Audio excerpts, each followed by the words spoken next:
Good day. Welcome to the Cory Morgan Show. It was nice to be gone, but it's good to be back too. Boy, there's no shortage of news breaking and happening and going on in this time that I've been gone. Funny, I only missed one show, but it feels like I've been gone forever. I am back, and thank you very much to Lindsay Wilson for filling in, even though she did dredge up that picture from my mullet-covered history in the past. But she did a fantastic job filling in on here. I always get a little self-conscious when somebody fills in because people look and realize, hey, maybe we can replace him with somebody better to look at for these shows. Either way, you're still stuck with me for now.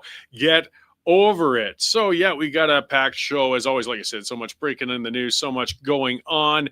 I've got a guest coming on, Larry Maher. He's going to be on in a little while. People are wondering, what the heck were you doing over in Israel, Cory? What's going on with that? Well, let's just bring the founder of the Exigent Foundation on to explain what was going on and why I went over there and what these guys are up to. Because unfortunately, believe it or not, a few of you folks out in my viewership and such are kind of the conspiracy-minded sort, and I've been hearing some interesting things. You know what? Let's just talk about things in the open and explain it. There's no crazed Zionist conspiracy. It was a fantastic trip. I learned a lot, and we will talk a lot about it. All right, let's start out about more domestic news for now, though. Strikes. They've been crippling Canada for years. You know what? It's time we had it out with the unions. They've become too empowered, arrogant, and greedy thanks to decades of governments pandering to organized labor rather than reasonably and firmly negotiating with it. Canada's productivity has been lagging, and it's reflected in the sagging GDP per capita numbers. It's also difficult to draw domestic investment into domestic industries when unions are rampaging unchecked. I mean, the list of damaging labor actions just in the last couple of years is long and ugly. Dock workers, rail workers, airline workers, federal civil servants, postal workers. So I see that worker all the time, but they don't work a hell of a lot, it seems. But they've all harmed the Canadian economy, with only the postal workers not managing to garner big settlements for their actions. There isn't much that can be done on the federal front.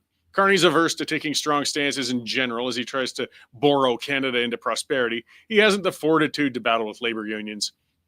Legislation brought by the Trudeau government banning replacement workers in federally regulated industries has tipped the power so heavily into the union hands that payouts come hard and heavy once a strike is threatened. In Alberta, though, we can change the balance of power. This province could follow in the footsteps of 27 American states and embrace right-to-work legislation. The right to organize with a union is an important one. The right to choose not to participate in a union must be entrenched as well, though. Closed shops, which force people to join a union, whether they like it or not, are an affront to the right of free association, and they empower unions far too much. The stranglehold on some industries and the public sector in general has to be broken. And there's no better way to do that than allow employees to choose. Giving employees the choice with union membership forces unions to become competitive. They'll suddenly have to be accountable to their members, who they take dues from, and prove that they offer value to those employees. Members tired of seeing a chunk of their wages being taken by a union to use in woke lobbying and taking political stances unrelated to their workplace can opt out. Regions with right-to-work legislation see economic benefits on all levels, and the American example proves that. Over a 10-year average, states with right-to-work legislation saw a 10% private sector job growth, while states without it saw 6.1% growth. Investment moves towards those states and industries not hamstrung by overpowered unions, and they were able to expand their operations. Real manufacturing GDP growth in the right-to-work states was 18.4%. In the non-right-to-work states, it was 12.7%. Ontario, with its ailing manufacturing sector, should be keeping this in mind. After-tax income growth in right-to-work states was 21.3% versus 16.8% in states without it. That's a big one. Unions like to claim raises only come through union pressure, yet in the states where employees have the option to directly negotiate their own compensation, the employees garner more money. Well, at least the competent ones do. The reason they take home more after tax is because the state government can operate more efficiently without being controlled by unions, so they don't need to tax as much. Kansas and Missouri offer a great example. They're right next to each other. The cost of living is similar. The median household income in Kansas, though, where there's right-to-work legislation, is thousands of dollars a year higher than Missouri, which is right across the river. The poverty rate in Kansas is 11.1%. Rather high, but it's still lower than the 13.4% in Missouri. The stronger economy fostered through employee empowerment with right-to-work legislation serves everybody. States with right-to-work legislation experience 48% fewer workdays lost due to strikes. Employees make more money, while citizens aren't chronically held hostage with strikes.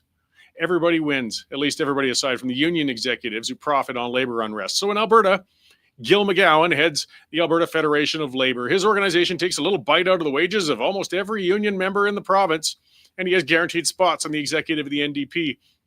Gil's threatening a general strike over the back-to-work legislation the UCP government just imposed on teachers. He wants to punish all Albertans and keep the children from the schools while this strike's going on. McGowan's an old-school union thug. He isn't exactly nuanced or cerebral, and he prefers conflict rather than negotiation. So the picture you'll see when my column comes out, and we've seen it many times in the Western Standard, of him getting in the face of one of our reporters kind of demonstrates his nature. Let's indulge old Gil, though.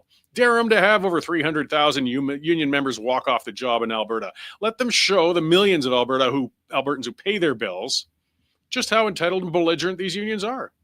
That sort of walkout would set the stage perfectly for Premier Smith to table and pass right-to-work legislation. Let those who want to work choose to work.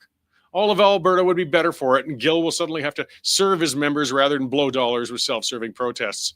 Business and investment will move to Alberta while entitled union types will flee. I can't think of a better outcome. If the courts feel the legislation isn't constitutional, well, we have the notwithstanding clause, and we've shown we're not afraid to use it. So bring it on, Gil. Bring it on. All right. That's my rant. I'm sure that'll keep the union folks happy today. Hey, Dave, how's it going? It's going well. Gil's a beauty, isn't he? Oh, Gil's a piece of work. I love tweaking his tail feathers. Absolutely. So welcome back. Oh, thanks. Israel's a wonderful country, eh? Oh, it's and incredible. You had Larry and Jeff and Maher showing you around the length and breadth, eh? I did, yes. So we have a shared experience. It sounds like a good, consistent agenda over there. Yeah. Well, I see you got Larry on later on, so he'll be able to explain it all. So, yeah, it's you put you right in the middle of everything that's going on over there and makes you think. And, we've both spent time in Israel this year, and we can't come up with any answers, can we? No answers, but a lot more to think on. You can't substitute seeing things with your own eyes. I mean, I'm a voracious reader. I read a lot of books, but I mean, you can learn more in an 8-day trip than in months of reading, I'm certain. Absolutely. So glad you had a good time. Yes. All right. Leading off the news today is a horrible story in England where a man was out walking his dog and came across a African migrant who was smuggled into England illegally in the back of a truck. He went on a stabbing spree for some reason, stabbed a 14-year-old boy and another guy, and this poor dog walker tried to intervene and got stabbed to death. So there's been outrage in England about how this can happen, and just an awful video of it actually happening that is very disturbing. Canada's shame on the international stage continues with President Trump. Had a big dinner in Korea today, and they sat at the same table, round table, but I don't think they spoke much. And Trump tweeted, "I didn't come to Korea to see Canada." So, and Doug Ford is still trying to do damage control in Ontario because it was his ad that caused all the problems. And yikes, what a mess. I'm glad I don't work in the Ontario manufacturing industry because they're getting hammered. Yeah, Doug isn't doing him any favors. Well, it's subsidizing all those plants and everything. Look how that's worked out. Yeah, exactly. Bank of Canada today lowered their interest rates a quarter point to 2.25%. So people with variable mortgages have a bit more money to spend. And Leah Mushet, our reporter, there's a story out earlier this week about climate alarmism and how like 2% of the population actually suffers from it, and it affects their health because they're worried they're going to die. Interestingly, Bill Gates came out yesterday and says he doesn't believe we're going to die anymore. Changed his mind. But Leah has interviewed Michelle Sterling, who we know and has been on your show several times. She's with the Friends of Science, and they talk about all this alarmism about climate change. So that's up there now for everybody to watch. Well, I'm not too alarmed. I mean, I just came from an environment where it was, 21, 22 degrees at night and 28, 29 in the days, and I'm back to this frost on my windshield in the morning. I say bring on the global warming. I'm going to be nervous if we don't change. Well, for the next 6 months anyways. So my mom says thank you for the fridge magnets. Oh, well, happy to have picked them up. I'm glad if you wanted me to pick something up, it was cost-effective and small. There you go. Right. I'm an easy shopper. All right. Well, thanks, Steve. All right. Say hi to Larry for me. Will do. All right. So, yes, guys, lots going on. That's coming out of our newsroom from our news editor, Dave Naylor. This is the time I like to remind you all we rely on you for subscriptions in order to be able to bring that news to you, get on the ground, have those reporters like Leah and the others bringing all that content your way. So get on there, westernstandard.news/subscription. Take one out. It's $10 a month. $100 for a year. And again, I always use that analogy, and I'll use it over and over and make it tiresome, but it's true. We never thought twice of paying for a newspaper subscription in the past. This is just the modern way of things. Subscribe to your news outlets. I know you can't subscribe to them all, but I tell you, we'll give you your value for your dollar for it. All right, let's cover a couple more things before I get to my guest. It's in Calgary, something that had changed by the time I got back. I'd written a column on it already. It was out there. We've got a new mayor, Jeremy Farkas. I've known Jeremy for quite some time, and I know people are concerned. Jeremy's an interesting guy. He was very, very small government conservative when he was a councillor, when he was working with the Wild Rose Party. During his 4 years after losing the last mayoral election, he kind of started leaning into some woke causes and was hanging out with people like Nenshi and saying some things, I took issue with a couple of attacks he made on Premier Smith. But whatever it may be, he worked hard, kept at it, and he managed to win the election, and he's the mayor. And I know some people are worried that we've got another woke mayor. Well, let's put some of that to ease, though, whatever may be up with Jeremy. For one, I mean, come on, nobody can be, well, you never say never, but the likelihood of him being any worse than Jody Gondek is very slim. He's a pragmatic guy. And think of it this way. I mean, one of the worst things we can have is a hardcore ideologue who never does change their views or never does change their minds. And Jeremy is willing to reevaluate his views on things, even if I don't always agree with his conclusions. We've got an interesting council in Calgary right now. We've lost 10 out of 15 of the incumbents in there. So Jeremy's sitting on top with 10 new people sitting in there. And if you look at the political leanings, our own Mike Thomas from the Western Standard sort of broke it down. We've got basically split half and half between people you would identify as being conservative and people you would identify as being left-wing. And Jeremy kind of sits there in the center, and we know from his past actions he can kind of drop either way. What I would suggest, rather than getting upset with Jeremy, because I know some people wanted more conservative candidates, he's going to be the mayor for at least the next 4 years. He's receptive. I mean, because of the fact that he will go different directions on different issues, it tells you, reach out to him. Let him know where you stand on things. Let him know where you would like him to land on issues going in the future. He can be influenced. You know, when you get a true hardcore ideologue, they can't. They won't move. They won't budge. You can basically script what they're going to do and act with. Jeremy, we don't necessarily know. And one thing I'll say for Jeremy, which I think means more than his policy areas in knowing him, he is a good person. He really is. He's a smart guy. He dwells on things.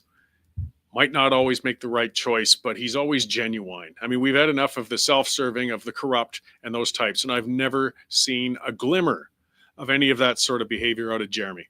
So let's maintain optimism. Perhaps your preferred mayoral candidate didn't win the race this time around, but we've got the council we have right now. We got a lot of big issues to deal with in Calgary, and it's because it's split the way it is, it can turn out to be one of the best councils we've seen in years. I sure hope so.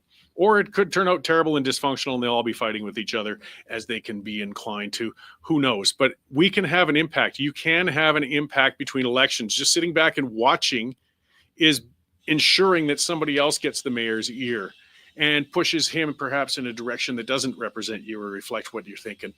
And that's the price of apathy, guys. We pay it. So look into things.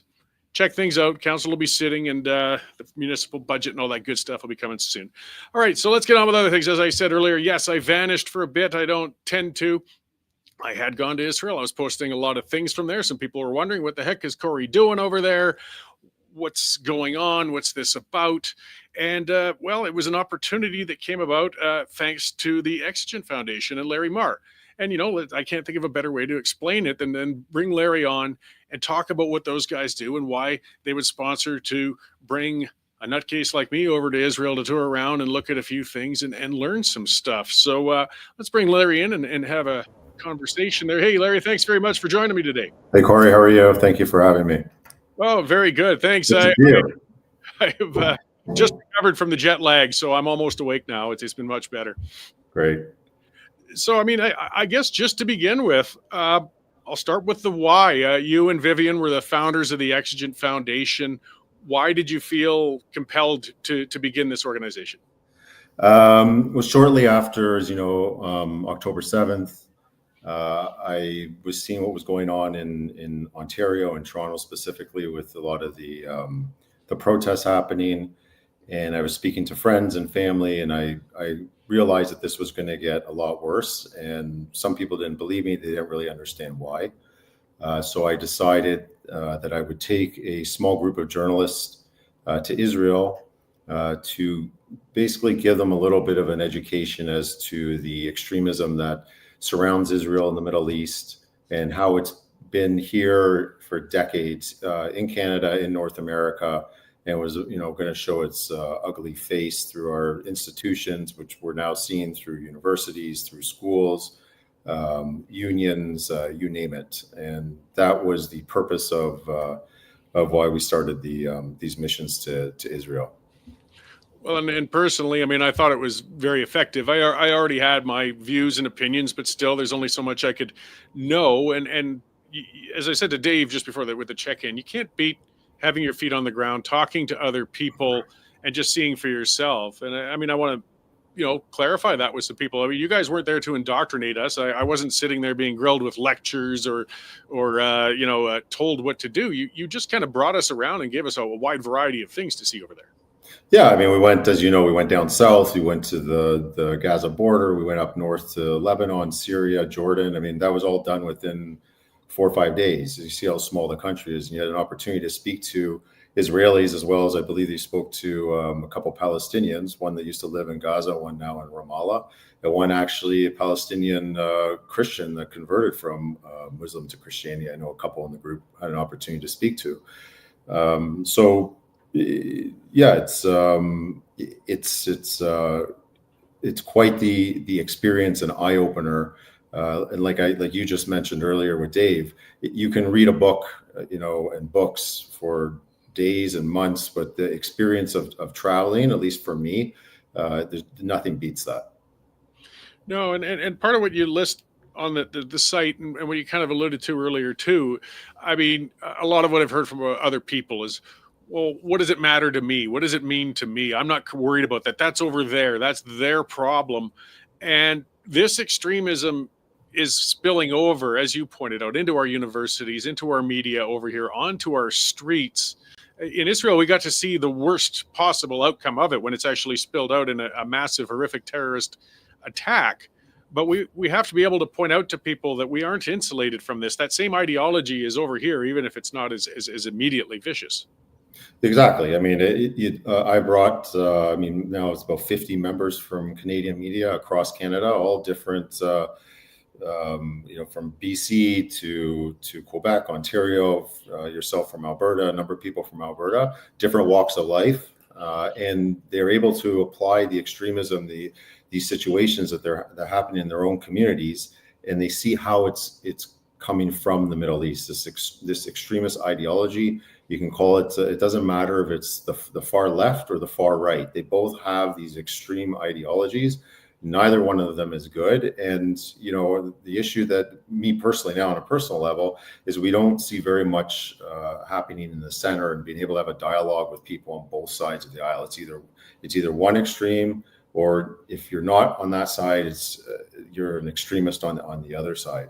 But, radical Islamists have been for years. And we can look at this, as you see, through the Muslim Brotherhood.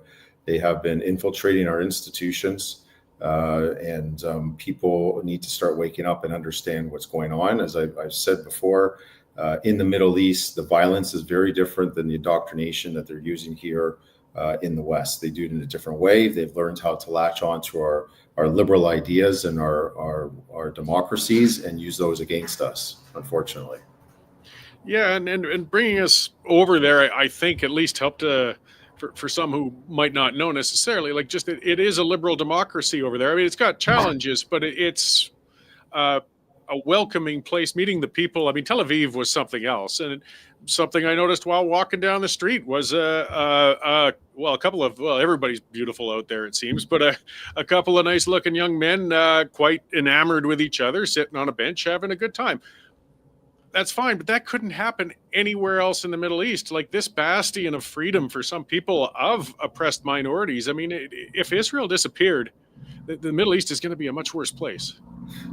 Yeah, I mean, look, they don't. You can go back in history. The Arabs don't necessarily all love each other. I mean, if Israel were to disappear tomorrow, there would still be war in the Middle East, as you saw in Syria. It's unstable there.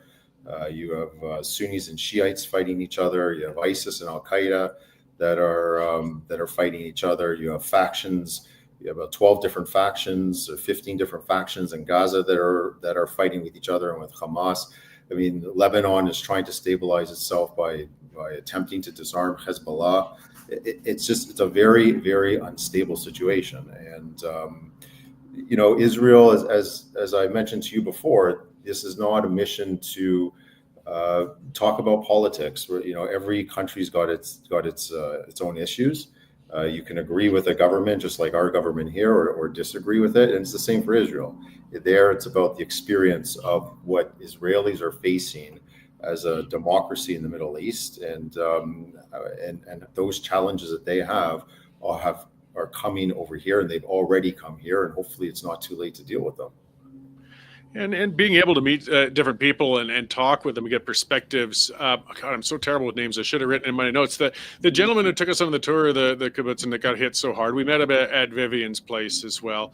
Yeah, Elon. There we go. And he was so candid with us, though. I mean, it was a gentleman that clearly was still hurt.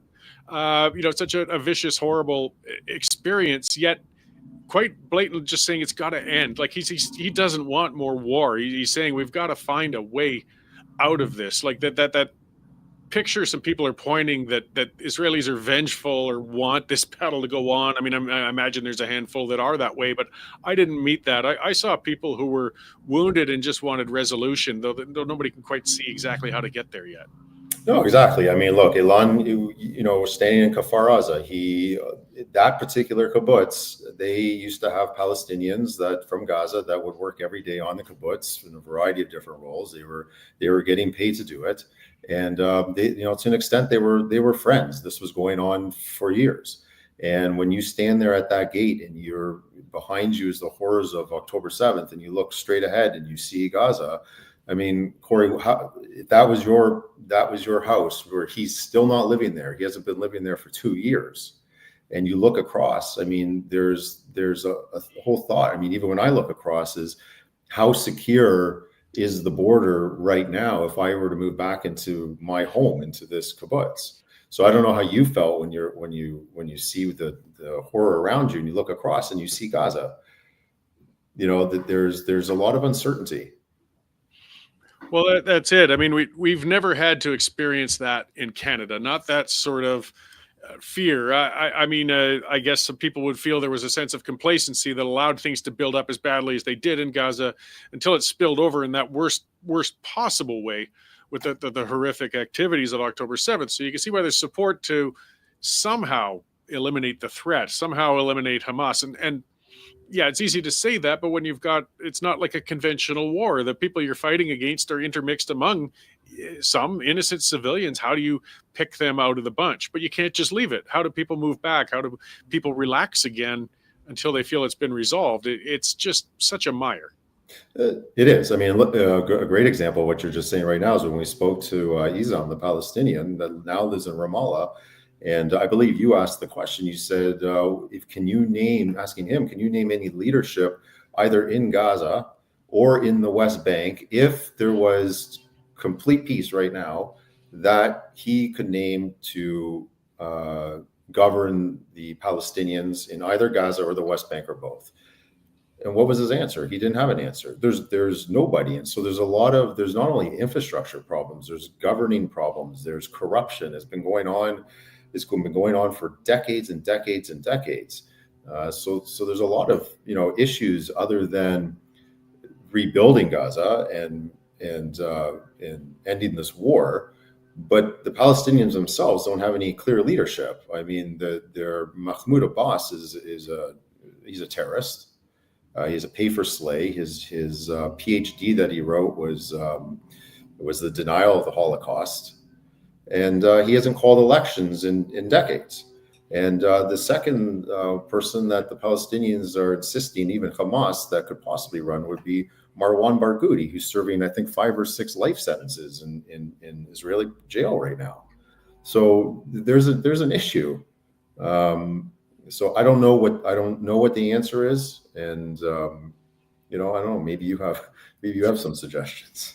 No, the term I've been using to other people when they ask about it is I'm like an old 486 computer. I've got all this input and now it's spinning and processing and processing and processing.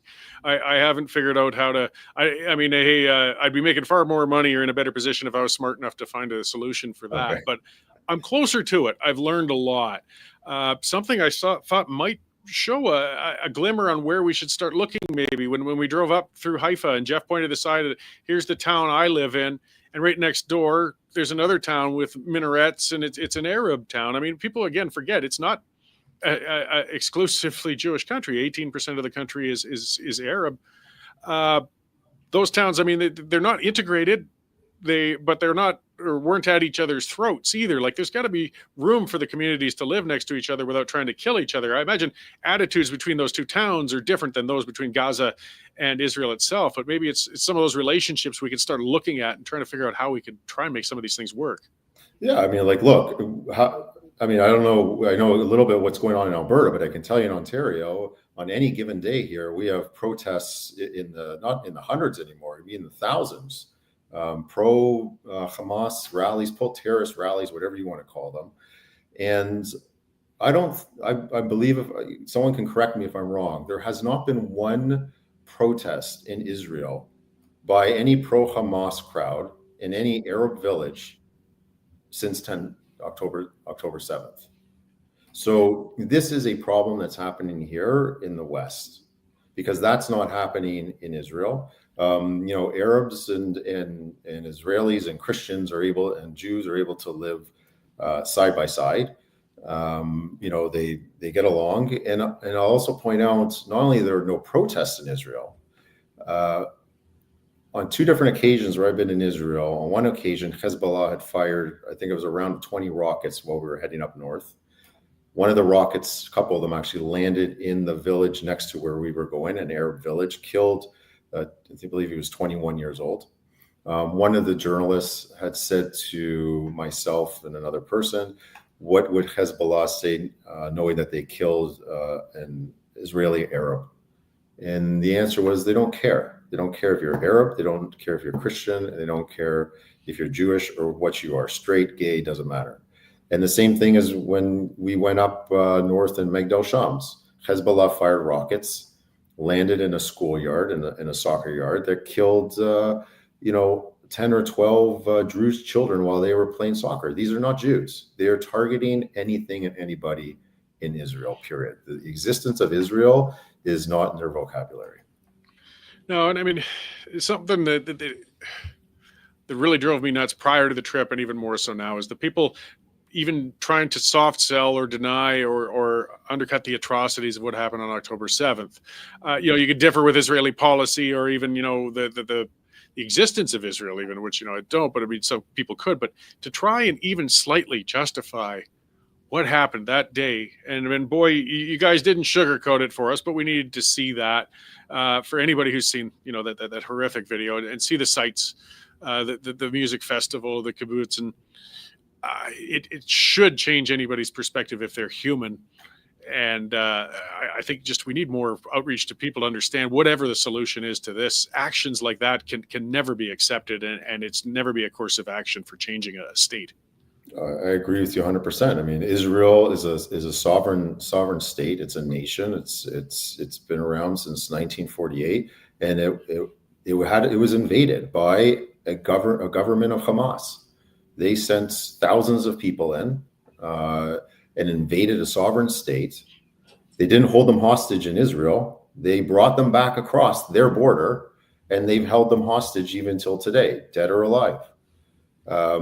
Any other country in the world that's had an invasion like this and people have been taken back across the border as a hostage, any other country would go back and get their citizens. They would do it immediately. I mean, I don't want to discuss the timing of going into Gaza and all that sort of thing. But the fact is, I mean, if Canada went into Buffalo and October 7th happened in Buffalo, you can be sure that the United States within seconds would be back over here and collect every last U.S. citizen, no matter what happens.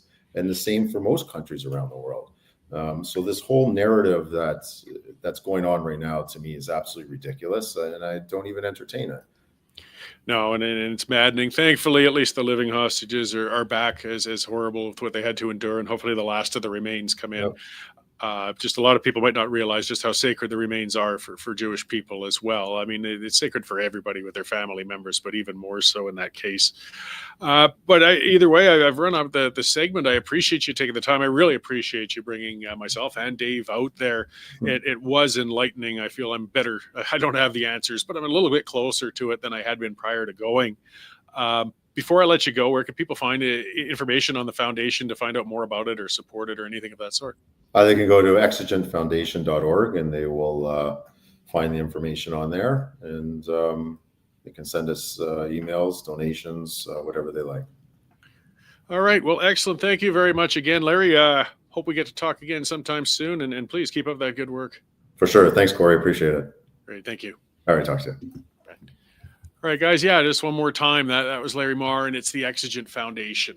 And as I said, some of the feedback, oh, look at that. Cory's been bought off by Netanyahu, or he's going to be indoctrinated, or he's paid off. Oh, guys, I wouldn't be driving a Hyundai if all that money was really coming in from Israel. No, there was no payment to me, though it was a sponsored trip. I didn't have to pay to go. And I think, this is one of the best ways to deal with things. It's not fighting with media. It's not bitching about unfair coverage. It's not trying to create coverage or create an opinion. It's just saying, look, here, we're giving you a chance. You can come over. We'll take you over to these spots to have a look, to talk to some people and come to your own conclusions. Theoretically, right, we can only be better for having more information before we write on these things. So as social media influencers, media members, people like myself, this is a good way to do it. Was the group pro-Israel slanted and inclined? Yeah, there's no doubt about that. I mean, I was that way before I went as well, but it doesn't mean I was shielded from other aspects of seeing things. I wasn't controlled about where I could go. I think I've mentioned on this show before, I went to the Soviet Union back in the late 80s when it was still communist. And on that trip, I tell you, that was shielded. That was having a couple of people next to you for every part of the trip. You didn't get to go wandering out on your own, checking things out, speaking to people without your conversations being tightly controlled. This, again, our itinerary was very packed. But we were our own people and we could speak to others candidly. It's something that struck me a lot, as I said, talking to other people was just, I mean, these are people that have been so attacked, so violated, and they're hurt. But I didn't see the bitterness I thought I would. I didn't see quite the anger I thought I would, or the appetite. Like I said, I didn't see an appetite for vengeance. If anything, maybe just tired. I think they understand it's not over. But at least this chapter is. We came at an interesting time. The last of the living hostages had been returned. We went out to Tel Aviv on the streets that night. And what a vibrant place. This is a nation that's been on and off at war for since I was born. And more recently, even worse. And people are out enjoying themselves, enjoying each other. Maybe it's a terrible way to get it, but maybe people get a better appreciation of life when you've had it threatened so much. But I'm not seeing a culture that wants violence or wants war, at least not on the Israeli side. I don't want to blanket things. I suspect many, many people in Gaza and other areas want to see an end to this too. They're not exactly having a good time out of this. But that ideology is spawning a heck of a lot more violence and a heck of a lot more intolerance than what we're seeing on the other. There's no clear answer, but seeing the horrors directly, just knowing that this is unacceptable. The world's moving ahead. We're supposed to be getting better. And that chunk is still sorting it out. Remember, we talk about pluralism. We talk about living together and trying to do those things. Well, that's ground zero, guys. That's where the major religions all share a holy spot. And that's also the spot where there's going to be the most fighting because you're all sharing these holy spots. But if we're going to find solutions, those solutions are going to start over there. And the amount of misinformation, of ignorance, of gross bias, whether it's on university campuses or in legacy media, it's just been too much. It's got to be countered. I mean, I'll bring in an example. CTV has been beyond the pale lately on this issue. They've been something else. And even quite a while back, if you're not familiar with the name Vivian Silver, she was very highly regarded out there, was a peace activist from Canada who was out in Israel in a kibbutz. And she was taking Gazans in for medical care to help them out in Israel and things like that. They're very peaceful. I mean, you got to remember the people attacked in these kibbutzim were usually lefties. And what did she get in reward for that? She was slaughtered. She was murdered. Just like the rest when they crossed that border. It was kind of like Larry was talking about. The ones on that extreme end of the ideology don't care. They just are lashing out. I don't even know if they know what their end might be. But CTV reported that when the remains of Vivian Silver were found and confirmed. And their headline said, Vivian Silver, Canadian peace activist or something, died in Gaza recently. Like, no, she was kidnapped and murdered. They made it sound like she passed away of old age, or she had the flu, or tripped and hit her head. Say it like it is, but they won't. So yeah, I appreciate that somebody at least is trying to bring more out there to see it for themselves. That's all. You know, somebody who should be dragged out there, though I wouldn't want to be on that trip, Rachel Gilmore. Drag that ditz out there, fly her across, maybe somewhere behind those vacuous eyes, a little bit will drive home. I mean, just, you don't have to tell her what to think or tell her what to do, but just let her actually see it and quit reading the pap that she regurgitates on her thing. People say we should ignore the Rachel Gilmore's. I wish I could. I don't trust her. I don't tune into her show, but you still see dribs and drabs, and you got to remember she has tens of thousands or hundreds of thousands of people watching this drivel she's putting out. So it does have an impact. It does have an influence. And we can't ban others from speaking. That doesn't make us any better than anybody else. But hopefully we can impact and bring about more truth, more rationality in what's a massively irrational situation.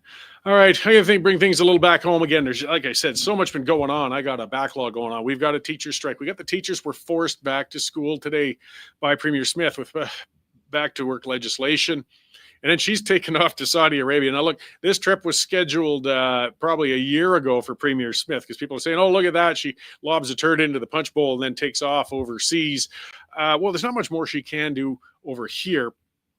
But, boy, it's all hitting the fan right now. As I said in my opening, the unions here are going bananas. They're threatening a general strike. There's supposed to be a press conference at 1:30 this afternoon.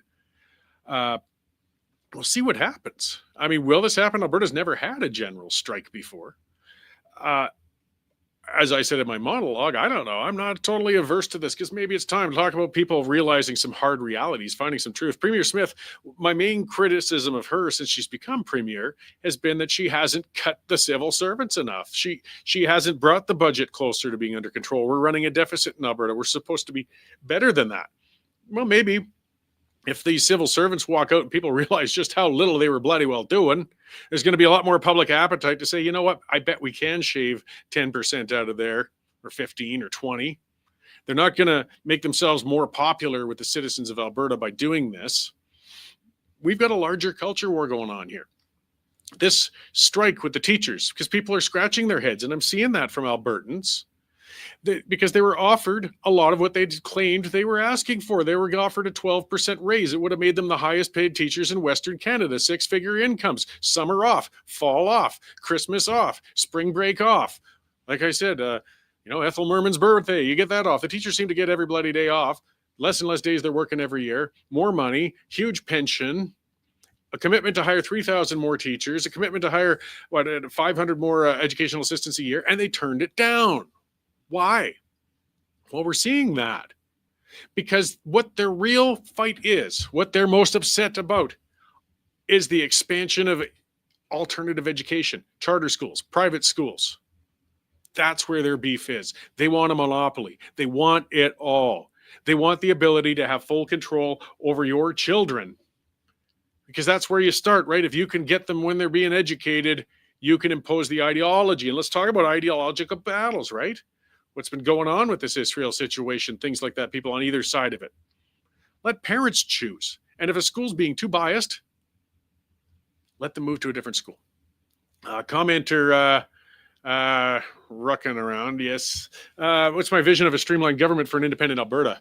Well, you know, I had Bruce Party on before. He's a law professor from Queen's University, and he's talked a lot about that. He put out a proposed constitution, say, for an independent Alberta, which is probably, it would only be a few pages if you printed the whole thing out.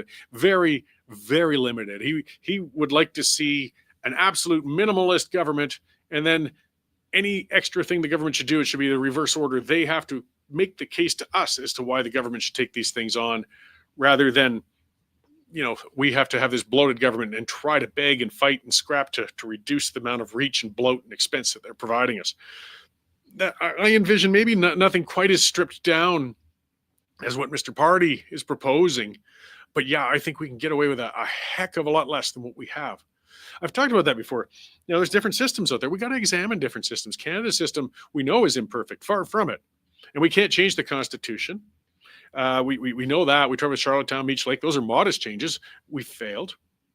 So the best chance we have is going independent. And if we go independent, well, we got to bring in a system that's new, that's better than whatever we left. One of the main words I would want to use for a new, you know, theoretical, fantasy, whatever you want to call it, government for an independent Alberta, the word I want to use, decentralized. Decentralized. So even if Edmonton remained the capital, that break it all up into Switzerland is a system I like to bring up a lot and compare with. 26 cantons, very independent. The federal government of Switzerland does very, very little in the impact on people's lives. It has the military, you know, interstate, you know, intercanton transport, the postal service, currency, just things that must be done by a federal government. Other than that, healthcare, education, housing, all of that stuff, that's all down at the local level. So people with different views in different areas can have things the way they want. There's 4 languages in Switzerland. We can't even manage to get along with 2 official languages in Canada. But in Switzerland, they're doing it. Why? Because, okay, well, you can have your language over there, but I have my language over here. And guess what? We don't have to fight over it because you're not trying to make me speak yours, and I won't try to make you speak mine. What a crazy concept, eh? This canton over here is a little more socialist. This one over here is a little more capitalist. It doesn't matter. There's no separatist movement going on in Switzerland. Why? Because you're allowing the regional differences. That's one of the areas when we're talking about Indigenous needs too. You know, we can address that then. Let's offer essentially cantons to the Indigenous groups, to the reserves in Alberta. Have real self-government. Try to move them more towards actual independence. The problem is we're giving them right now a whole lot of authority on these reserves, but we're not imposing the responsibility. With a new system, we could potentially do that, but make the government local. Bring it right down. Now, one of the things that disappointed me, as I said, with the municipal election, turnout. I didn't say that yet. I said that in a different interview. I was on a thing earlier today. But I was talking about the municipal election. One of the things that disappointed me was the low turnout. 40% came out. This was a turnover of a mayor. We turned over a whole lot of people in the civic government in Calgary, but fewer than half bothered to come out and do it. So if we had a new independent Alberta and a decentralized government and that sort of local thing, one thing though, the only way it's going to work is means you got to get off your ass and take part in it, right? You got to vote. You got to take part in policy discussions. You've got to work on these things. And it doesn't instill confidence in me that we would if we can't get up and take part in civic elections in a city as large as Calgary that it had such a terrible mayor to go out. All right, I'll finish off with, speaking of all of that, Fabio Lukasic. Yes, Thomas Lukasic. Hey, credit where it's due. They pulled it off. They organized well. Who knows where the money and such came from, but they did it. Hundreds of thousands of signatures they presented for their nothing burger, we want to stay in Canada referendum. And now he's saying, well, I don't really want a referendum. I just want to vote in the legislature. But some people are saying, well, no. You're going to invoke a referendum. So it will be an independence referendum in a way. It wouldn't be constitutionally binding necessarily, but it would be an independence referendum. He might have gotten what he thought he was fighting. it'll be interesting to see how that all turns out. Problem is, though, it wouldn't be binding, and it would also be a reverse onus. I think it's harder to campaign on that because those who want independence would actually have to vote no. I think if there's a chance for independence, we have to vote yes, not just, I mean, not yes on his petition or in his referendum, but yes to go. Things have to look positive. We have to be building something better, something new, something that's going to improve things for us. And when you're voting on a no, that's hard to campaign on. It's psychological, but it's a reality to it. But we'll watch that closely and see what's up.